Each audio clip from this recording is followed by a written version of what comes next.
લગભગ એક વર્ષ સુધી વાર્ષિક ધોરણે સકારાત્મક વૃદ્ધિ દર્શાવ્યા બાદ ફેબ્રુઆરીમાં ગુજરાતમાં પેસેન્જર કારના વેચાણમાં ઘટાડો થયો હતો.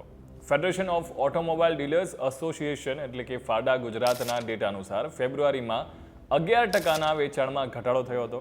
મ્યુટ સેન્ટિમેન્ટ અને વાહનોના ભાવમાં વધારો. ફાડા ગુજરાતના ડેટા અનુસાર આ મહિનામાં દરમિયાન 25,891 પેસેન્જર કારનું વેચાણ થયું હતું, જે 2023માં સમાન મહિનામાં 28,986 યુનિટનું હતું.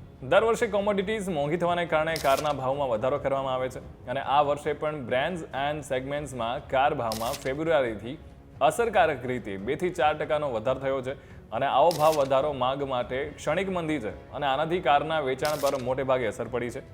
વધુમાં કારનું વેચાણ છે એ સતત ઊંચું રહ્યું છે અને વૃદ્ધિ દર્શાવે છે કે ઉચ્ચ બેઝ ઇફેક્ટના પરિણામે વેચાણમાં ઘટાડો થવાની સંભાવના છે. તે એક કામચલાઉ ડેમ્પનર છે. ફાડા ગુજરાતના ચેરમેન હિતેન્દ્ર નાણાવટીએ પણ જણાવ્યું હતું કે પેસેન્જર વ્હીકલ સેગમેન્ટમાં 11%ના આંચકા સાથે વાહનના વેચાણમાં વાર્ષિક ધોરણે 5%ની એકંદર વૃદ્ધિ જોવા મળી હતી અને આ એક અસ્થાયી તબક્કા જેવું લાગે છે અને અમે માર્ચમાં સારા એવા વેચાણ અને સારા એવા વધુ નાણાકીય વર્ષની સમાપ્તિની અપેક્ષા રાખીએ છીએ. કાર ડીલરોએ પણ મહિના દરમિયાન નોંધણીની સંખ્યામાં મંદીનો સંકેત આપ્યો હતો, જેના કારણે કારના વેચાણમાં ઘટાડો થયો છે. જો કે એવું માનવામાં આવી રહ્યું છે કે કેટલાક પ્રચલિત માંગ પુરવઠાના તફાવતને કારણે કામચલાઉ મંદીનું કારણ આપે છે. ગ્રાહકની પસંદગીઓમાં પણ નાટ્યાત્મક ફેરફાર થયો છે, જેમાં એન્ટ્રી લેવલની કારની માંગ વધી છે અને આ કાર ડીલરશીપ ઇન્વેન્ટરીઝમાં ઉપલબ્ધ છે. બીજી બાજુ એસયુવીની માંગ છે અને રાહ જોવાનો સમયગાળો વધુ છે.